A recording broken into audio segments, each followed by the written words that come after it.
السلام عليكم ورحمة الله وبركاته أعزائي المشاهدين متابعين قناة ميدو الأهلاوي، أهلا بكم ويا رب الجميع يكون بخير. بأقل مجهود استطاع النادي الأهلي إن هو يعبر الترجي التونسي ويصعد للمباراة النهائية في دوري أبطال إفريقيا للمرة الرابعة على التوالي وال19 في تاريخه. إنجاز كبير جدا. تملي النادي الأهلي بيحطم أرقام وبينافس نفسه. مفيش منافس تاني مع النادي الأهلي، هو بمعنى أصح يا جماعة بابا اللعبة او كبير القوم زي ما بيقولوا، بابا الشغلانه بمعنى اصح، كبير كرة القدم في قارة افريقيا بلا منازع. يمكن في بعض الاحيان او في بعض الفترات بيحصل اخفاقات للنادي الاهلي، لكن مش بيطول كتير. سرعان ما بيقوم النادي الاهلي وبيفوق من كابوته وبنلاقي البطل عاد الى عرينه مره تانية. واستطاع النادي الاهلي بعد ما كان اخفق في دوري المجموعات وكان قاب قوسين او ادنى من انه يترك البطوله، استطاع النادي الاهلي انه يعود، بل يعود بقوه مزعله ناس كتير قوي، بقوه مزعله ناس كتير قوي. واستطاع ان هو يصعد للنهائي عشان يلاقي فريق من الوداد المغربي او صن داونز الجنوب افريقي. بكل بساطه وكل سهوله استطاع النادي الاهلي ومارسيل كولار ورجالته ان هم يتغلبوا على الترجي التونسي في استاد القاهره ب 10000 مشجع اهلاوي 1-0 باقل مجهود بدون اي مشاكل وبدون اي خسائر. يعني كان عندنا بعض الانذارات اللي كنت متخوف منها كتير جدا، زي حمدي فتحي خايف ياخد انذار هيتحرم من المباراه النهائيه. الحمد لله عدت على خير، رغم ان كان في كوره رفع فيها رجله في بدايه المباراه كان ممكن الحكم المتهور الى حد ما يديله انذار بكل سهوله وما كانش حد هيقول له انت عملت ليه كده. لكن الحمد لله عدت على خير والحكم تغاضى عن كارت اصفر لحمدي فتحي كان كفيل ان هو يبعده عن المباراه النهائيه امام صن داونز. اداء رائع جدا من مارسيل كولر ورجاله النادي الاهلي في هذه المباراه، استحواذ على الكره. مارسيل كولر طلع قال بعد المباراه في قناه النادي الاهلي ان هم كانوا مستنيين ان احنا نهاجمهم ونضغط عليهم في ملعبهم او نص ملعبهم على اساس ان احنا بقى بنلعب على ارضنا وهم يلعبوا من ورانا. لكن مارسيل كولر قال انا ما سمحت لهمش ان احنا ان هم يعملوا كده ويستغلوا مساحات من ورا، لا لعبنا بهدوء، استنيناهم يجوا لنا، حاولنا ننقل الكوره بمنتهى البساطه والسهوله عشان ناخد وقت اكتر ونكسب وقت اكتر ونستحوذ على الكرة اكبر وقت ممكن. وفعلا هو ده اللي طبقه لاعيبه النادي الاهلي في الملعب عشان يكسبوا باريحيه، وكان المفروض النتيجه تبقى اكتر من كده بجولين كمان او 2-0 او 3-0.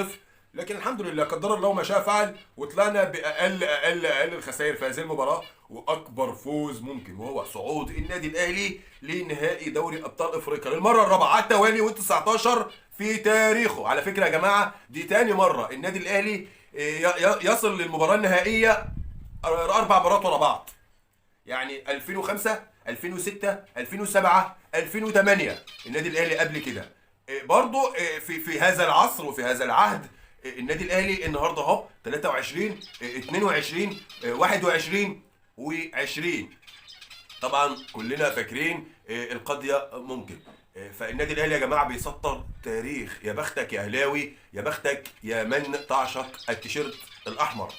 من يعشق التيشيرت الاحمر يعشق السعاده او بيبحث عن السعاده. اللي بيشجع النادي الاهلي يا جماعه بنسبه كبيره جدا بيحتاج ان يكون سعيد على طول الخط. النادي الاهلي ورجاله النادي الاهلي فرحونا بصعودهم للمباراه النهائيه، يا رب من نجاح لنجاح باذن الله ومن تفوق لتفوق. وكل مدى لعيبه النادي الاهلي بتزيد شراسه في الملعب وبتزيد رجوله وبتزيد روح. النهارده يا جماعه حسين الشحات ولا اروع، احلى مباراه لحسين الشحات من يوم ما جه النادي الاهلي. من ماتش لماتش حسين الشحات بيصعد بسرعه الصاروخ من ماتش لماتش. النهارده برضه حمدي فتحي مباراه رائعه. بيرسي تاو اللي كنا خلاص يعني قاب قوسين او ادنى نبدا نتكلم على صفقته ومين اللي جابها ومين ومين ومين وصفقه، لا النهارده بيرسي تاو بيقدم اوراق اعتماده بقوه عارمه. المباراه اللي هناك هو اللي حسمها بهدفين رائعين والهدف الثالث هو اللي عمله. المباراه اللي هنا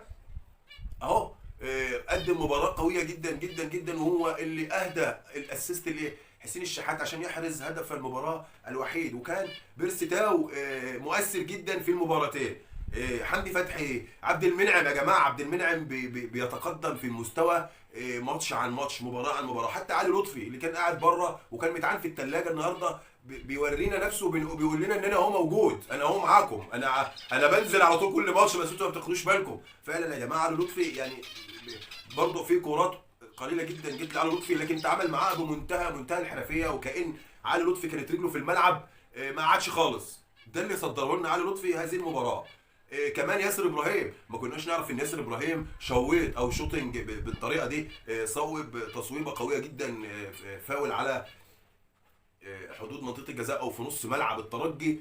ساعه ما الكره دي جت قلت يعني احنا ما عندناش حد يصوب التصويبات القويه دي من ايام ابو الدهب وسمير كمونه والعمالقه دي. تلاقيت اتفوجئت بياسر ابراهيم بيضع قذيفه قويه جدا جدا تعلو العارضه بسنتيمترات، يعني قويه جدا. لو في الجون انا متاكد ان الجون مش هيشوفها.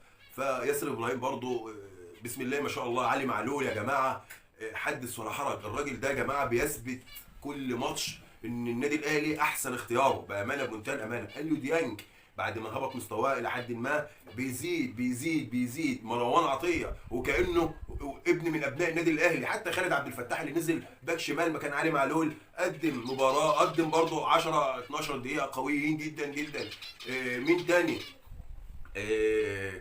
كهربا النهارده كان عامل رعب في المنطقه الاماميه للثلاثه اربعه بتوع الترجي.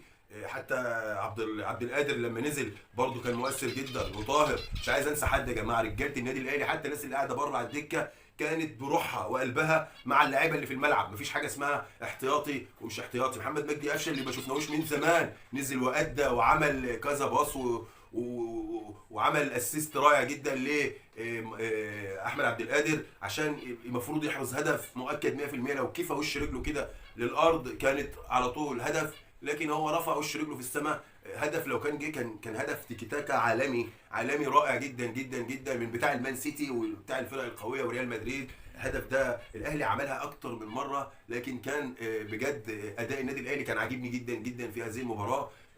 ان شاء الله باذن الله نثبت على كده وخلينا على كده ونظبط على كده يا رجاله. مش عايزين اقل من الاداء ده، مش عايزين اقل من الاداء ده.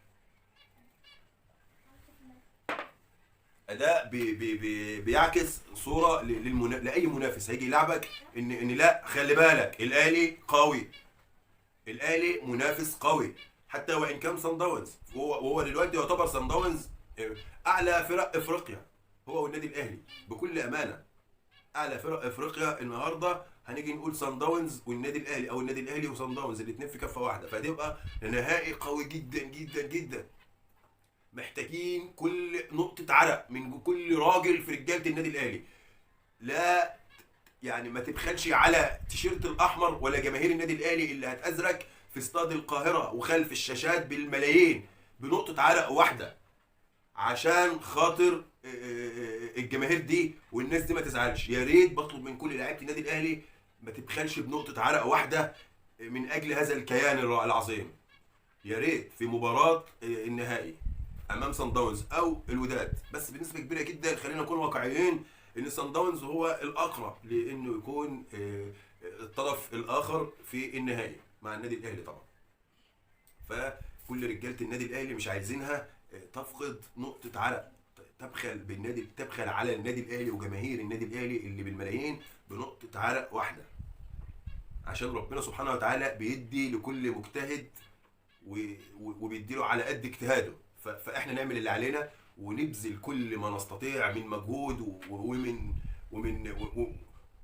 ورجوله ومن روح، وكل حاجه نقدر نعملها في الملعب نعملها عشان الكيان والجماهير والناس دي، عشان ناخد بطارنا لو ان ونقول لهم ان انتوا اهو كنتوا غلبتونا في دوري المجموعات 5-2، لا احنا خدنا منكم البطوله وعاقبناكم اشد عقاب، وهو انك تنزع منه البطوله بعد ما خلاص كانت بين انيابه. نزعت منه البطوله. متخيلين يا جماعه؟ فبطلب من رجاله النادي الاهلي ان هي تبقى قد المسؤوليه، وانا واثق ان هم قد المسؤوليه وهيبقوا قد الحدث في استاد القاهره. عايزين نخلص البطوله من هنا، نخلص البطوله من هنا، ما نستناش اما نروح هناك. عايزين نخلص من هنا، عايزين نعمل كل اللي نقدر نعمله هنا. في استاد القاهره وسط جمهورك وناسك ومشجعيك، تريح نفسك كده وتاخد نفس طويل وتروح بقى هناك تتسلطن بقى عليهم. يبقى انت عامل هنا نتيجه ايجابيه مريحاك، تروح هناك بقى تلعب عليها، تلعب عليها. هي صدقوني يا جماعه الاهلي برضو يعني ميزه النادي الاهلي في البطوله دي ان هو يلعب هنا اول، لان صن داونز ده فريق ملوش مثلا انك تلعب هناك اول بعدين تلعب، لا بتلعب هنا اول ان انت مثلا تبدا ب اولويات، يعني تبدا بان المميزات بتاعتك هنا اول، يعني تبدا تاخد مميزاتك في الماتشين هنا اول، عشان هناك بقى تشتغل على كده. ان كنت طالب تفوز يبقى تفوز، ان كنت طالب تعادل تلعب على كده، ان كنت طالب يعني تبقى تعمل اداء قوي ومشرف بان انت مثلا تطلع 1-0 ولا حاجه عشان انت عامل هنا نتيجه كويسه تلعب على كده. فهو سلاح ذو حدين، انك برضه انك تلعب هنا اول ميزه مش عيب، ميزه مش عيب.